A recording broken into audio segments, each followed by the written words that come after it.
Tout simplement, comme beaucoup de gens, depuis l'enfance, j'ai baigné dans l'univers de Brassens grâce à ma mère principalement, qui chantait beaucoup de Brassens. Voilà, à la maison, il y avait les disques. Euh, et, euh, et je les ai pris, je les ai écoutés dans ma chambre. Voilà, c'est parti comme ça. Et ça m'a touché. Ça m'a touché, même voilà, étant enfant. Et c'est le seul artiste qui, à ce point, me suit au fur et à mesure des années. Bon, évidemment, je ne suis pas encore très vieux, je ne sais pas ce qui se passerait, j'ai que 82 ans, mais quand j'ai l'impression que voilà, il va rester avec moi, et je pourrais m'en nourrir surtout.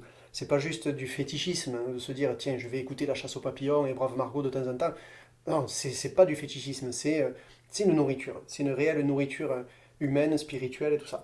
Et en plus de ça, euh, comme je suis aussi sensible à la construction littéraire, à, à l'imaginaire, à ce que renvoie une strophe, un vers, le tableau que plante une chanson aussi dans un format assez court, ben, je suis sensible à ça, donc forcément, enfin, je ne pouvais être que touché par par le choix des mots, par la richesse insondable du vocabulaire utilisé par Brassens, et, euh, et puis par le côté laborieux de son écriture, où pour le coup, il est, euh, euh, il est à l'opposé de toute démarche commerciale et tout ça. C'est ce qui est touchant là-dedans, c'est qu'il a gardé la même forme d'orchestration tout au long de sa carrière, hein.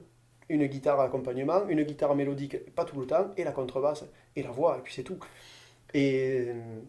Donc il nous livre une espèce de diamant brut, et en fait, ce diamant, il est poli et il est taillé juste par la sensibilité des auditeurs et par ce que les musiciens aussi en font derrière, parce que je crois que ça fait partie des chanteurs les plus repris à plusieurs sauces.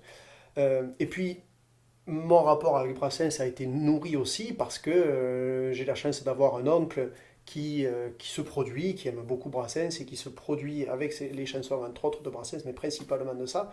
Et donc, au gré des rencontres avec lui, des conversations, ça façonne aussi le rapport qu'on a, l'analyse qu'on en fait et, le, et puis l'amour, hein, la passion qu'on peut vouer aussi à cet auteur, voilà, cet artiste qui, qui est vraiment à part, je trouve, quoi. Vraiment à part. J'aime beaucoup le mot de Brel qui disait de Brassens, il disait mais les chansons de Brassens sont supérieures aux miennes dans le sens où lui n'a pas besoin de ses mains pour les chanter. C'est-à-dire pas les mettre en scène quoi comme lui. Alors j'aime énormément Brel et pareil, je ne sais pas si j'arriverai à m'en passer un jour, mais, euh, mais je trouve ça assez juste, ouais. Assez juste que les chansons de Brassens sont, il y a plus rien à faire, quoi. Il n'y a plus rien, à mon sens, à ajouter, à enlever. Et le rapport texte-musique est fascinant aussi. Enfin, voilà, ses choix de musique avec justement une orchestration qui est assez limitée.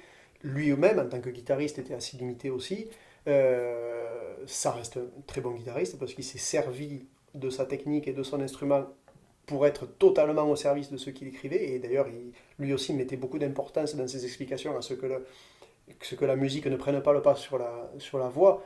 Et voilà, ça je trouve ça sans cesse en renouvellement en fait, c'est ce qui est formidable. Alors, on en a surtout beaucoup parlé cette année aussi, et je sais pour l'avoir entendu que beaucoup de gens qui aiment Brassens auraient dit mais ils n'auraient pas aimé avoir autant de fracas pour son centenaire, autant Ben, il y a de tout.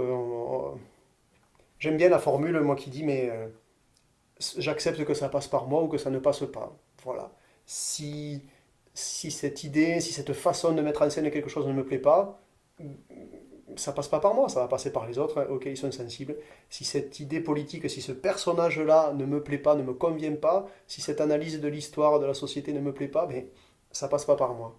Ça va pas passer par mon vote, ça va pas passer. Bon, c'était juste une petite parenthèse pour dire que j'arrive à me satisfaire de beaucoup de choses.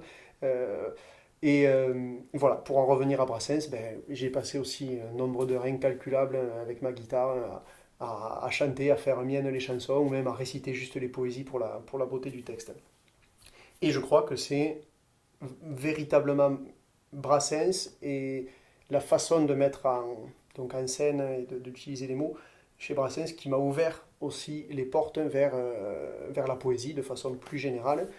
Alors, il n'y a pas que Brassens, il y a aussi, et ça c'est quelque chose de très marquant aussi dans ma vie, c'est une prof de français que j'ai eue au lycée, qui s'appelle Claire Bressolette.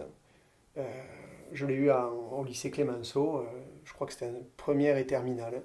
Elle était musicienne aussi, cette dame, et j'ai pris aucune note pendant 2 ans de tous les cours. Aucune note, mais j'ai l'impression d'avoir tout bu. Et je suis arrivé à l'oral du bac et au bac avec une espèce de confiance et même dans l'entretien, enfin, j'étais ravi, je suis tombé sur une fable de La Fontaine et elle en parlait avec telle passion. Et cette femme je pense que ça a été un déclic. Je crois que ça a vraiment été un déclic. Tout ça aussi additionné avec les premiers cours de philo, où dans mon premier cours, la prof dit une des recherches principales de la philosophie, c'est la recherche de la sagesse. Et je dis, ouais, putain, c'est génial. C'est génial de se dire, mais oui, tendre vers la sagesse, mais ça ne veut pas dire non plus devenir des êtres insensibles, inactifs. Ça se conjugue totalement avec l'action, avec l'intuition. Mais la sagesse d'esprit, voilà, ça me parle, ça m'a tout de suite parlé, moi, en cours de philo. Et cette prof de français, eh ouais, je crois qu'elle a vraiment révolutionné chez moi le- quand on prend l'homme et la mer. Qu'est-ce qu'on a dans ce titre-là, l'homme et la mer, l'allitération avec les M, donc des consonances labiales qui renvoient à la mer, ouf, et ben c'est, pour sans jeu de mots, ben c'est un océan. Alors, on rentre dans cet océan-là, et puis de se dire, ah oui, mais en fait, c'est ça, c'est pas que des mots qui passent par la tête comme ça d'un écrivain ou d'un poète. Qu'est-ce qu'il en fait, quoi? Qu'est-ce qu'il en fait? Qu'est-ce qui va venir piquer chez l'auditeur, ou chez le lecteur plutôt, et qu'est-ce qui renvoie de sa propre perception de la vie? De, voilà, donc là, ça m'a allumé. Ça m'a totalement allumé. Et, euh, et donc j'ai évoqué tout à l'heure une poétesse, je faisais référence à Anna de Noailles, qui est une poétesse de la fin du 19e, au début 20e, je crois. Et j'ai été frappé par une de ses poésies un jour et que j'ai apprise par cœur. Donc ça s'appelle La vie profonde.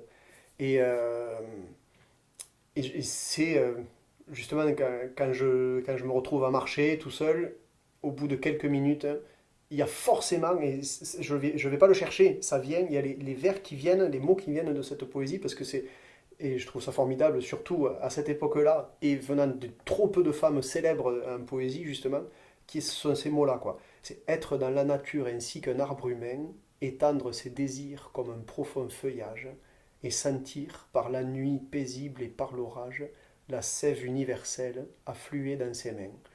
Et voilà, je ne vais pas réciter tout le poème, mais c'est formidable, donc je renvoie tout le monde à aller se nourrir de cette poésie-là. Et je parlais tout à l'heure de sève universelle, en fait, ben,